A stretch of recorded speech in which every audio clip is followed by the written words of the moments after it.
¿Qué pasaría si la sensación que te invade cada diciembre, esa mezcla de calor, culpa, prisa y una extraña tristeza, no fuera solo una reacción a la música de centro comercial o a la tarjeta amarilla de la nevera, sino la operación en marcha de un ritual ancestral que año tras año reordena tu mente colectiva y personal?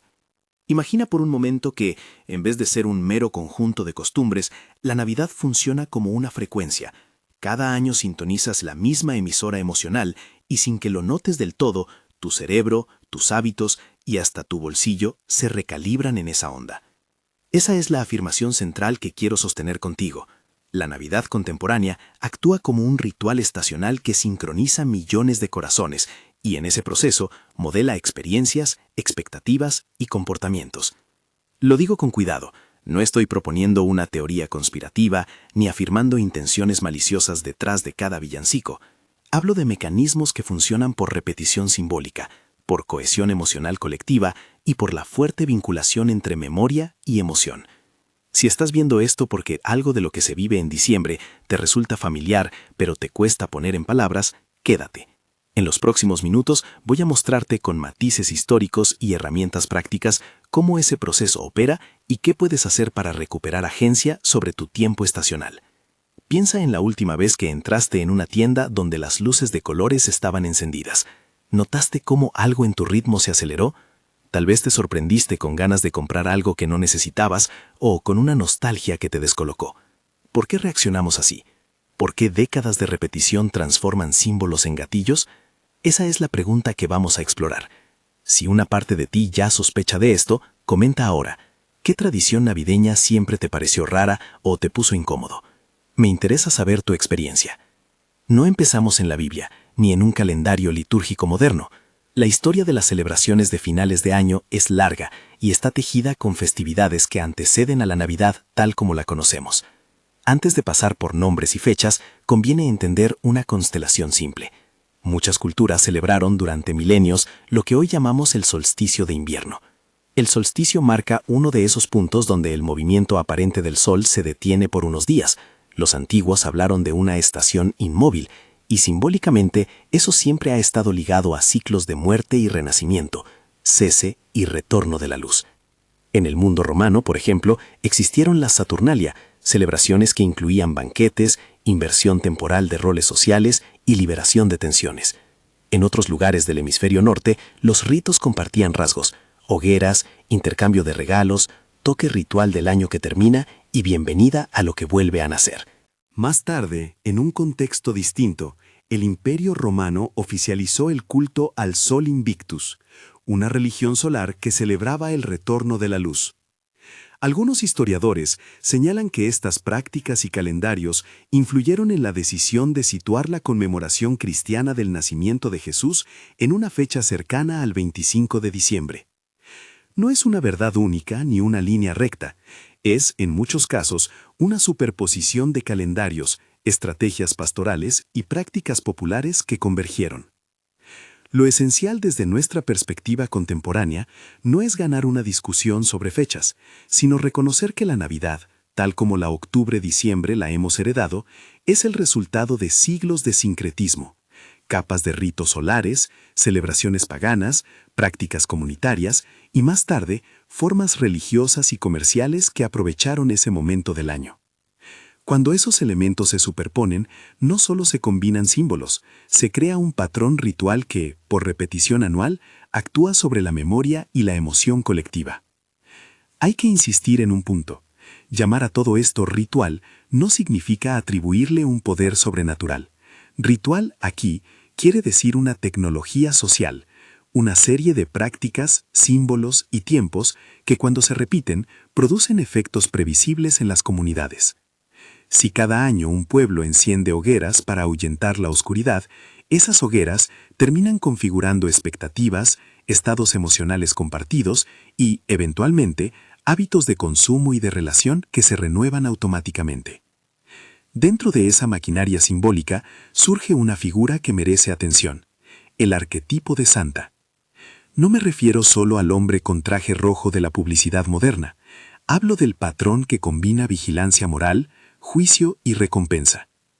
Los dispositivos culturales que enseñan a los niños que alguien observa y que ser recompensado o castigado depende de su comportamiento funcionan como mecanismos de socialización sumamente efectivos. Cartas a Santa, listas de deseos y el mito del niño bueno no son solo fantasía inocente, son procesos que instruyen conductas, refuerzan expectativas y, sobre todo, conectan emoción y memoria. Esto es relevante porque las experiencias infantiles, por su carga afectiva, se consolidan con especial fuerza. Un niño que recibe atención afectiva al decorar un árbol, que vive la espera del 24 de diciembre con una mezcla de tensión y alegría, que asocia sabores, olores y canciones a ese tiempo, está creando una red de conexiones neuronales que se reactivarán en la edad adulta con la misma pauta emocional. No necesitas creer en un personaje para que ese arquetipo funcione. Basta con haber vivido las asociaciones emocionales que lo sostienen. Más adelante volveré sobre cómo eso opera a nivel neurológico, pero primero hay que comprender que estas figuras sirven como palancas simbólicas dentro del ritual estacional. Ahora, un dato que vale la pena subrayar. La repetición produce plasticidad. En neurociencia, una idea central, expresada coloquialmente como las neuronas que se disparan juntas se conectan juntas, explica por qué ciertos patrones mentales se vuelven automáticos. Cada diciembre, cuando vuelves a activar esos circuitos, la música, las imágenes, el olor de la canela, las reuniones, estás reforzando un engranaje. Ese reforzamiento ocurre no solo a nivel individual, sino en redes sociales amplias. Cuando millones de personas sintonizan las mismas señales emocionales al mismo tiempo, la experiencia se convierte en un fenómeno colectivo. Hay una sincronía que excede a cada individuo. Algunos proyectos e investigaciones modernas han intentado capturar aspectos de esa sincronía colectiva. El Global Consciousness Project, por ejemplo, busca correlaciones entre eventos globales emocionalmente resonantes y patrones en generadores aleatorios. Los resultados han sido interpretados de maneras diversas, y la interpretación amplia exige cautela. Hay correlaciones sugerentes, no pruebas de causalidad metafísica. De manera similar, investigaciones en HeartMath y en estudios de coherencia cardíaca señalan que las variaciones en la sincronía entre ritmo cardíaco y patrones respiratorios se asocian con estados emocionales colectivos y con la percepción de bienestar. Estas líneas de investigación sugieren que cuando grandes grupos comparten estados emocionales intensos, puede detectarse una huella, una correlación, en medidas fisiológicas agregadas. Pero insisto, son sugerencias que piden matices, no pruebas concluyentes de que la Navidad tiene un campo invisible que te controla. Aún así, si juntamos las piezas, rituales estacionales heredados, la figura del arquetipo vigilante, la plasticidad neuronal y pruebas de sincronía colectiva, obtenemos una hipótesis poderosa y útil. La Navidad puede funcionar como un mecanismo sociocognitivo que por su estructura y repetición conduce a comportamientos y afectos previsibles. Eso explica por qué el ciclo diciembre-enero no es neutro, produce efectos. Algunos son positivos, sentido de pertenencia, revitalización de lazos, generosidad genuina. Otros, sin embargo, pueden ser agotadores, consumismo acelerado, deuda, comparación y un mes posterior de bajón emocional donde muchas empresas aprovechan para ofrecer soluciones, con promociones y nuevos propósitos. Permíteme bajar esto a algo que puedas reconocer en tu vida. Te cuento una escena personal que me ayudó a ver el mecanismo en funcionamiento. Era la primera semana de diciembre. Caminaba por un centro comercial que se preparaba para la temporada. Las luces estaban dispuestas en arcos, la música comenzaba a filtrarse desde altavoces ocultos, y en una vitrina había un muñeco que imitaba risas infantiles. En pocos minutos noté cómo mi cuerpo aceleraba, la respiración se hizo un poco más superficial, hubo una urgencia que antes no existía, y sin darme cuenta, tomé una tarjeta que decía oferta por tiempo limitado, y la miré con otra disposición. No era una compra inmediata, era la sensación de estar siendo convocado por un clima emocional que yo había aceptado años atrás. En ese pasillo, comprendí que la fuerza del ritual no estaba únicamente en los símbolos, sino en la frecuencia con la que había sintonizado esa estación emocional a lo largo de mi vida. Ese reconocimiento no me convirtió en enemigo de las tradiciones. Por el contrario, me permitía elegir. Porque si un patrón se repite y te moviliza, reconocerlo es el primer paso para decidir cómo vas a participar. Esa es la propuesta central de la parte práctica de este análisis. No se trata de abolir la Navidad, sino de reapropiar su energía con conciencia. Antes de dar herramientas concretas, quiero exponer brevemente algunas consecuencias prácticas de aceptar la ritualidad sin cuestionamiento. A nivel económico, La estacionalidad es real y aprovecha la previsibilidad. Datos reportados por diversas fuentes muestran que en muchos países una porción significativa de las ventas al por menor ocurre en la temporada navideña. Esa previsibilidad crea oportunidades para comerciantes, para publicistas y para intermediarios financieros. Lo que el ritual hace es amplificar el deseo justo en un periodo de tiempo concentrado, lo que aumenta la inercia del gasto y, en algunos casos, la vulnerabilidad financiera en enero. Más allá de los datos, la experiencia común es que después del pico emocional y de gasto viene un vacío o un momento de ajuste, que muchas industrias han aprendido a capitalizar ofreciendo soluciones, cursos de reinicio, programas detox financieros, planes de pago y demás. A nivel social, el ritual fortalece jerarquías y normas.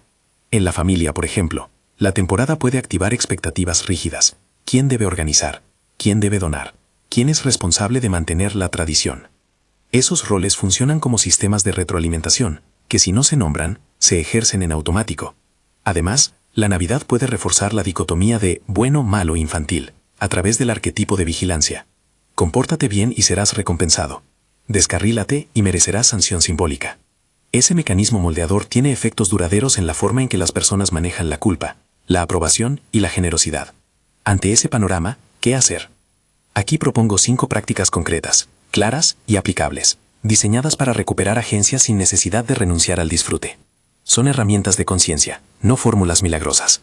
Cada una busca cortar la repetición automática y reemplazarla por elección informada. 1. Nombrar los disparadores. Identifica y escribe los estímulos que te ponen en modo navideño automático. Pueden ser canciones, olores, canela, pino, frases, es la época, decoraciones o situaciones familiares. Al enumerarlos, ya reduces su poder de inercia. Un script simple para decir en voz alta ante la familia. Voy a prestar atención a qué me moviliza y te aviso si necesito no participar en X. No prometas cambios dramáticos. Ofrece información y límites claros. 2. Ayuno simbólico de señales.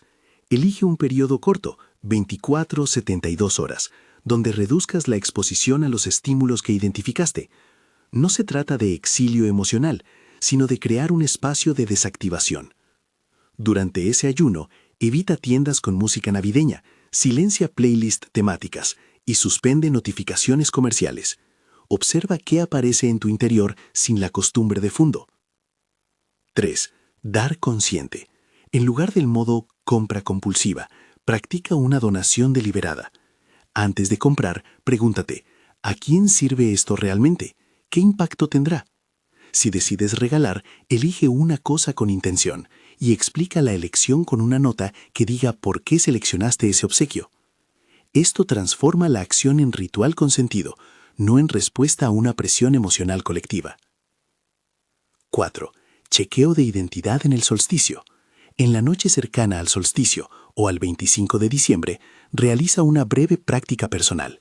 Puede ser escribir 3 líneas, que conecte esa estación con tus valores. No es un acto religioso obligatorio, es un ejercicio de anclaje. En este umbral elijo X, renuncio a y recuerdo Z. Guarda esa nota y revisítala en enero para comparar cómo te moviló o no. 5. Anclaje de enero. Planifica un cierre en los primeros días de enero. Crea una pequeña línea de tiempo con 3 acciones concretas: revisar finanzas, sin juicios, reconectar con proyectos personales y establecer límites de exposición a estímulos comerciales. Este bloqueo temporal evita que enero sea únicamente el mes de la reparación financiera o emocional impuesta por el ciclo navideño. Estas prácticas pueden parecer sencillas e incluso triviales, pero su potencia reside en la repetición consciente. Si cada año aplicas un protocolo, el ritual que antes te programaba podrá transformarse en una secuencia que tú mismo manejas. Hasta aquí hemos trazado el mapa. La Navidad como confluencia histórica, el arquetipo de vigilancia como motor social, las bases neurobiológicas que explican la repetición y algunas consecuencias prácticas. También te he dado un primer conjunto de herramientas para empezar a recuperar agencia. Sin embargo, quedan preguntas críticas que necesitan más detalle.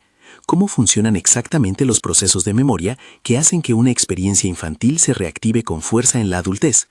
¿Qué muestran con mayor rigor las investigaciones sobre sincronía emocional a escala macro? cómo negociar los límites familiares cuando las tradiciones están profundamente integradas en la identidad colectiva, y fundamentalmente, cómo convertir estas herramientas en un protocolo que puedas aplicar de manera segura y sostenida sin generar rupturas innecesarias. Aquí es donde entremos en el núcleo técnico, explicar con mayor precisión la neurobiología de la reconsolidación de la memoria y cómo la sincronía emocional amplía la experiencia ritual. También toca mostrar ejemplos prácticos, escenarios familiares, conversaciones modelo, plantillas de mensajes que te permitan decir no con gracia o sí con intención. Pero antes de eso, quiero abrir un foco sobre una idea que a menudo se confunde. No hace falta creer en la Navidad para que su ritual funcione sobre ti. El ritual opera sobre asociaciones y sobre la capacidad humana para responder a señales compartidas. Esa es una puerta poderosa. Si la señal funciona aunque tú no la abraces, entonces puedes interferir en ella con herramientas de conciencia que actúen sobre las mismas vías simbólicas. En la siguiente sección vamos a profundizar en 3 dominios que sostienen la tesis. 1. La mecánica de la memoria y la reconsolidación emocional. 2. Las evidencias y límites de investigaciones sobre sincronía colectiva. 3. Estrategias comunicacionales para negociar las tradiciones sin romper vínculos. Antes de entrar en esos territorios, tomemos un momento para anclar lo que ya hemos visto. El punto no es demonizar la Navidad, es reconocer su poder ritual y ofrecer alternativas de uso consciente. Ahora, imagina aplicar una de las prácticas que propuse, por ejemplo, el ayuno simbólico de señales, y revisar lo que aparece. ¿Aparecería ansiedad, alivio, culpa? Esa experiencia inicial será indicativa. Si aparece culpa, significa que hay contratos emocionales no negociados. Si aparece alivio, significa que la sobreexposición te estaba pesando. Esos datos son información, no juicio, y con esa información se pueden diseñar conversaciones y límites que respeten tanto a tu comunidad como a tu bienestar. Me detengo aquí en un punto de transición clave. Hemos construido el marco teórico y dado herramientas prácticas iniciales. Lo que sigue es abrir la caja negra. Neurobiología operativa, estudios recientes y guiones prácticos para conversaciones difíciles que te permitirán convertir conciencia en práctica sostenible. Esa parte requiere mayor detalle técnico y escenarios concretos que te voy a ofrecer a continuación. Pero antes de seguir, recuerda, reconocer un mecanismo no te obliga a dejar de celebrar, te permite elegir la forma en que celebras.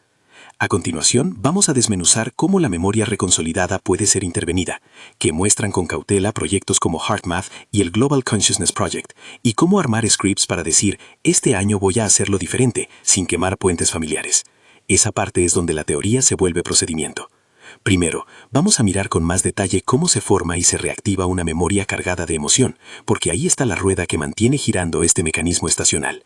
Cuando en tu infancia una cierta combinación de estímulos, la canción que suena en la radio, la luz parpadeante del árbol, la mano cálida de un adulto, se asocia con una intensidad afectiva, tu cerebro no solo guarda un registro, configura redes que favorecen que ese conjunto de señales vuelva a encenderse en bloque. 2 regiones son clave en ese proceso: el hipocampo, encargado de ubicar episodios en tiempo y contexto, y la amígdala, que otorga significación emocional. Juntas, ayudan a crear recuerdos que no son fotografías, sino guiones. Cada vez que se recuperan, las escenas se vuelven a interpretar y a veces a reescribir. Ese fenómeno se llama reconsolidación. La memoria no es una caja sellada. Cuando la recuerdas, hay una ventana temporal en la que la huella es maleable. Si durante ese lapso introduces nueva información, la memoria puede actualizarse. Esa es la base de técnicas terapéuticas para modificar traumas, pero también explica por qué rituales repetidos son tan eficientes. Cada diciembre activas la misma red, y cada activación la fortalece o la actualiza en la dirección del contexto colectivo. Si el contexto es compras, presión familiar y música pop, la memoria se robustece en esa dirección. Si en cambio la activación ocurre acompañada de un nuevo significado, por ejemplo, un ritual personal que elijas, esa red puede reconfigurarse en sentido diferente. A nivel más físico, la plasticidad sináptica, el proceso por el cual conexiones entre neuronas se fortalecen o debilitan según su actividad conjunta, responde a la repetición y a la novedad. La repetición asentará patrones. La novedad, si es lo suficientemente significativa, introduce una predicción errada que obliga al cerebro a reescribir expectativas. Es por eso que las prácticas que rompen la continuidad automática, como el ayuno simbólico de señales, o introducir una experiencia intencional en la noche del solsticio, tienen capacidad transformadora, crean momentos de expectativa sorpresa que abren la puerta a la reconsolidación con nuevos contenidos. También es útil entender por qué una experiencia colectiva amplifica lo individual. Cuando grupos grandes comparten estados afectivos, se observan cambios sincronizados en ritmos fisiológicos, variaciones en frecuencia cardíaca, patrones respiratorios y fluctuaciones hormonales. Estudios sobre la coherencia cardíaca han mostrado que prácticas grupales que fomentan atención y compasión tienden a producir patrones de variabilidad de la frecuencia cardíaca más estabilizados, lo que suele asociarse a estados de mayor regulación emocional. Proyectos como HeartMath han explorado estas correlaciones y proponen que existen medidas de coherencia que se relacionan con percepción de bienestar y claridad mental. Son hallazgos que hay que interpretar con prudencia, sugieren correlaciones interesantes, no explican causalidades complejas por sí solos. En la misma línea, el Global Consciousness Project ha reportado coincidencias entre eventos globales altamente resonantes y desviaciones en generadores de números aleatorios distribuidos globalmente. Algunos investigadores leen esos datos como indicios de cierta sincronía a gran escala cuando la atención humana se concentra masivamente, otros piden cautela metodológica. Lo importante para nuestra tesis no es afirmar que exista una energía mística que lo explique todo, sino reconocer que, cuando millones de personas comparten foco y emoción, emergen efectos sociales y fisiológicos medibles, y esas correlaciones legitiman la idea de que los rituales colectivos tienen potencia real sobre la experiencia humana. Hay además una dimensión endocrina y neuroquímica.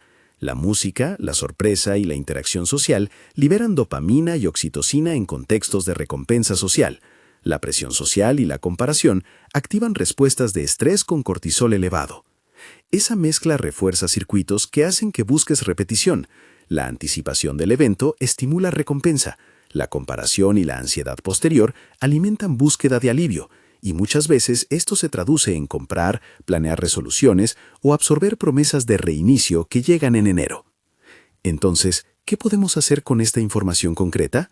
La primera regla práctica es: interfiere el circuito en sus puntos de vulnerabilidad concreta. Aquí detallaremos protocolos precisos que son aplicables, replicables y medibles. No son rituales mágicos, son intervenciones metódicas sobre la forma en que activas y reconsolidas memorias y sobre cómo te relacionas con las señales colectivas. 1. Protocolo para nombrar disparadores y mapear tu patrón. Este ejercicio te permite convertir sensaciones difusas en elementos identificables, lo que reduce la reactividad automática. Toma una libreta o usa una nota en tu teléfono. Durante una semana de diciembre, cada vez que sientas la típica oleada navideña, anota: ¿qué ocurrió? Ejemplo, pasó una canción. ¿Qué pensamiento vino a tu mente? Ejemplo, tengo que comprar un regalo. ¿Qué sensación corporal apareció? Ejemplo, presión en el pecho, urgencia. ¿Y qué acción sentiste el impulso de hacer? Ir a la tienda, revisar redes. Haz un registro breve: fecha, hora, una palabra para cada categoría. Al final de la semana, clasifica los disparadores por frecuencia e intensidad. Prioriza los 3 que más se repiten. Opcional: añade una escala de 1 a 10 para cuánto poder te pareció que tuvo ese disparador. Esto te dará una línea base para evaluar cambios. Ejemplo de entrada rápida: 12 de 12, 18:40, vitrina con luces. Pensamiento: si no compro ahora, será tarde. Cuerpo: tensión en mandíbula. Impulso: revisar cartera. 2. Protocolo de ayuno simbólico de señales 24-72 horas. La idea es proporcionar una descompresión sensorial que permita observar lo que ocurre sin el ruido habitual. Decide la duración: 24, 48 o 72 horas. Si es la primera vez, comienza con 24. Selecciona el periodo con intención. Puede ser antes del solsticio o en cualquier momento que sepas que habrá mucho estímulo. Preparación práctica. Elimina playlists navideñas, silencia notificaciones comerciales, evita centros comerciales y, si vives con personas que celebran intensamente, acuerda un periodo personal de no exposición sin necesidad de explicar mucho. Voy a tomar 24 horas de silencio navideño para ver cómo me siento. Durante el ayuno, registra 2 veces al día una breve nota sobre tu estado de ánimo, energía y deseo de participar en rituales. Preguntas guía. ¿Qué apareció en ausencia de la señal? ¿Surgió culpa, alivio, aburrimiento? ¿Qué recuerdos se activaron? Finaliza con una reflexión. Escribe una breve conclusión sobre lo que notaste. Si apareció culpa, pregúntate de dónde viene. Si apareció alivio, toma nota para crear un micro hábito que reproduzcas. Este ayuno no es un castigo, es una herramienta de diagnóstico y de espacio. Mucha gente reporta que tras 24 horas la intensidad de ciertos impulsos baja. Eso facilita poner límites conscientes. 3. Dar consciente. Protocolo de intención y registro. Transformar la acción de regalar en un gesto deliberado cambia su carga emocional y reduce compras impulsivas. Antes de comprar algo, respira y responde en voz alta o en una nota, ¿a quién quiero servir con este regalo? Si la respuesta no tiene una persona clara o un propósito, espera 24 horas. Monta una pequeña plantilla para regalos, nombre de la persona, motivo del regalo, valor aproximado, esperanza detrás del regalo. Ejemplo, querida Ana, porque sé que disfruta experiencias, te invito a un taller de panadería, valor estimado X, espero que esto le dé tiempo para sí misma. Puedes adjuntar una nota impresa o digital explicando tu intención. Si decides no comprar, considera una donación consciente. Selecciona una causa, escribe el motivo de la donación y comparte con la persona, si corresponde, que parte del presupuesto se destinó a una acción con sentido. Registra en tu libreta número de regalos, gasto total y cuántos fueron intencionales versus impulsivos. Esto te dará datos concretos para enero. 4. Chequeo de identidad en el solsticio, ejercicio de umbral.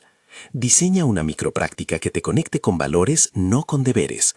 En la noche cercana al solsticio, busca un lugar tranquilo y escribe 3 frases en primera persona que resuman tu elección para la estación. Por ejemplo, en este umbral, elijo bajar la velocidad, priorizar X y renunciar a Y.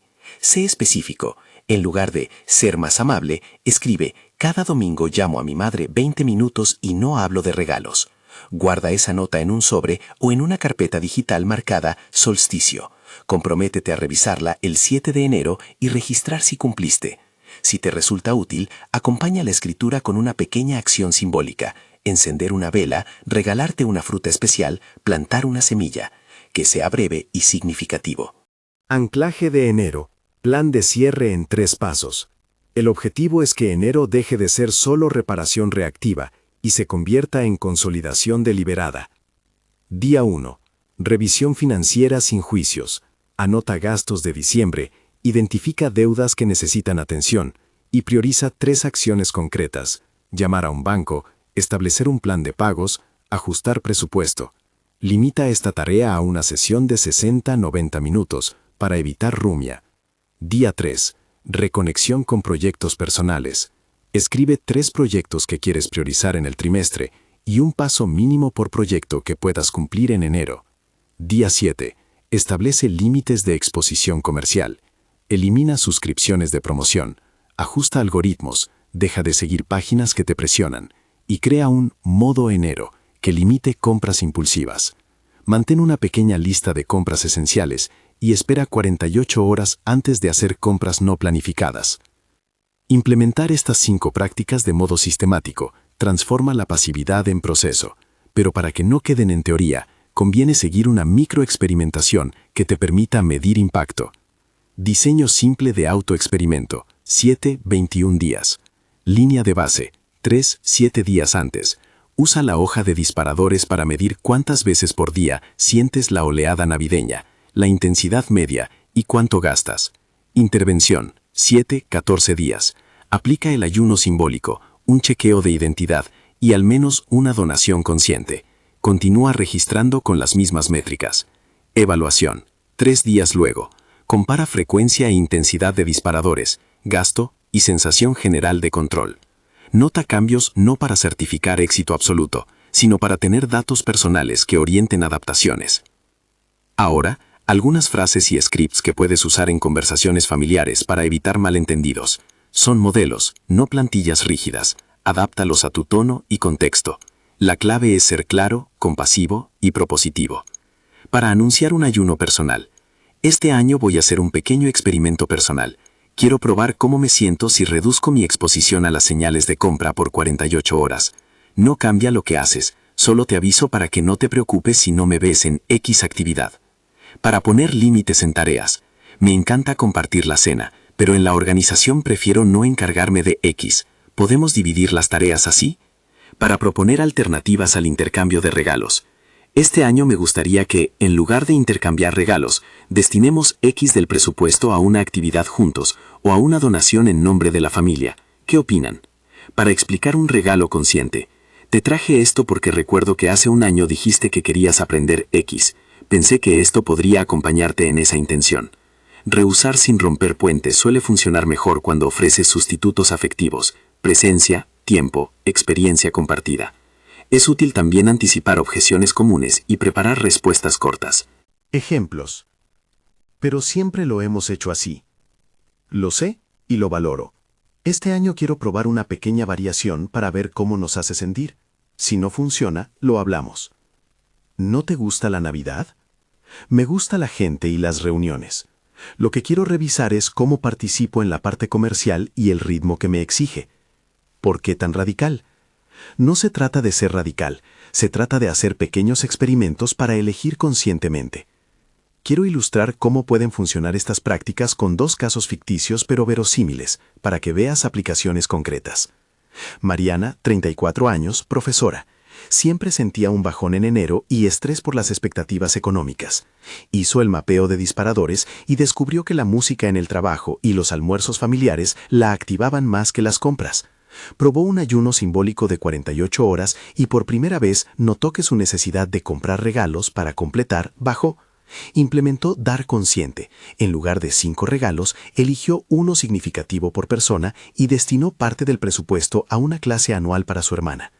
En enero, su revisión financiera mostró una reducción en gastos impulsivos del 30% respecto al año anterior y, sobre todo, menos sensación de deuda emocional. Mariana reportó que el cambio más valioso fue la elección, sentirse autora de sus tradiciones. Javier, 47 años, gerente, vivía la temporada como una obligación para mantener el buen clima en su familia extensa. Hizo un chequeo de identidad en el solsticio, escribió qué quería conservar y qué deseaba dejar.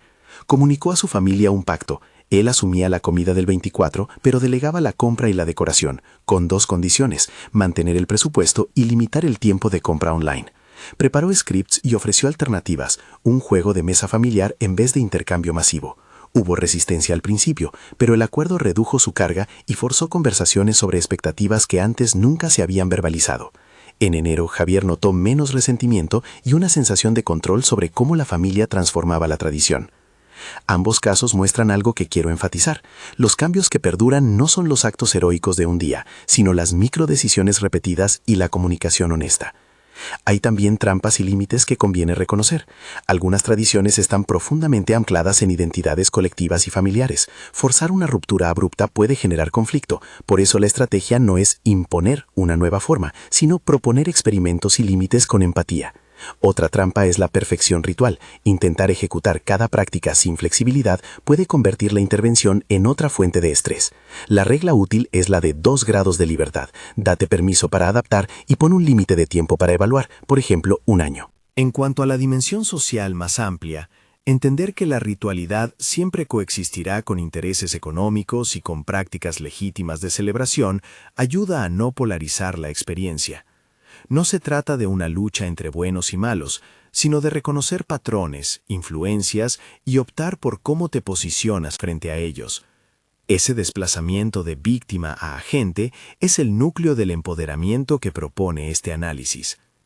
Quedan por abordar algunos recursos prácticos y técnicos para quienes desean llevar esto a un nivel más estructurado: plantillas para el registro, checklists y una rutina mínima de mantenimiento. Plantilla simple de registro diario, 2-3 ítems. Disparador principal del día. Intensidad, 1-10. Acción tomada. Compré, me retiré, hablé con alguien. Observación breve. ¿Qué apareció al no reaccionar automático? Checklist hará ayuno de 24 horas. Elegir 24 horas específicas. Eliminar notificaciones y playlists temáticas. Informar a personas cercanas con un mensaje breve. Llevar registro de 2 notas, al inicio y al final. Reflexión final escrita. Guía de 3 frases para el chequeo de solsticio. En este umbral, elijo. Este año renuncio a. Recordaré esto cuando enero llegue. Plantilla de anuncio familiar. Texto breve. Hola familia. Este año quiero probar algo distinto en las fiestas. Voy a reducir mi exposición a estímulos comerciales y priorizar presencia. Me encantaría hablar sobre formas de compartir que nos nutran sin que ninguno se sienta sobrecargado. ¿Podemos conversar un día de estos para ver opciones? Si te interesa medir impacto más sistemáticamente, puedes usar una hoja de cálculo simple con columnas para fecha, disparador, intensidad, gasto y nota emocional.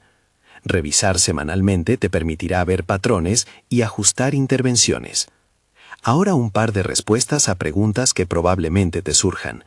Si no creo en la Navidad, ¿esto sigue afectándome? Sí.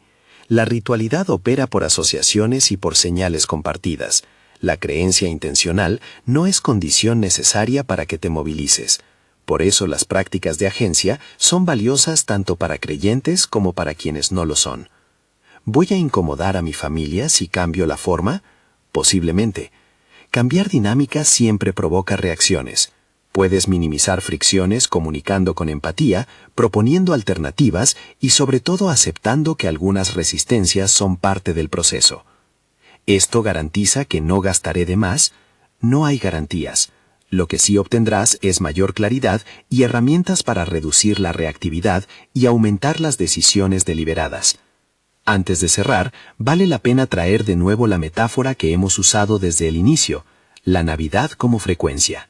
Si cada año te sintonizas a una emisora emocional que repite la misma canción, puedes sufrir la canción o remezclarla. Lo que propongo es la segunda opción, aprender a ser el DJ ocasional de tus estaciones internas. La teoría y la evidencia que revisamos, desde la plasticidad sináptica hasta las sugerencias de sincronía colectiva, muestran que no estamos indefensos ante los ritmos socioemocionales. Tenemos puntos de intervención, el reconocimiento de disparadores, la creación de espacios de discontinuidad, la transformación deliberada del gesto de dar, el anclaje intencional y el cierre práctico en enero. Este camino no te convierte en enemigo de la tradición, más bien te coloca en el lugar donde puedes conservar lo que nutre y modificar lo que erosiona. Celebrar con conciencia no es menos celebración, es una forma más madura de participar en lo que las comunidades han hecho durante siglos, usar el umbral estacional para producir significado y renovar lazos. La diferencia ahora es que tú decides qué se renueva y qué se devuelve al archivo del pasado. Cierro con una invitación concreta. Elige una de las 5 prácticas: nombrar disparadores, ayuno simbólico, dar consciente, chequeo de identidad en el solsticio o anclaje de enero, y comprométete a probarla en esta estación. Anota la práctica elegida, la fecha en la que la aplicarás y una pequeña métrica para medir su impacto.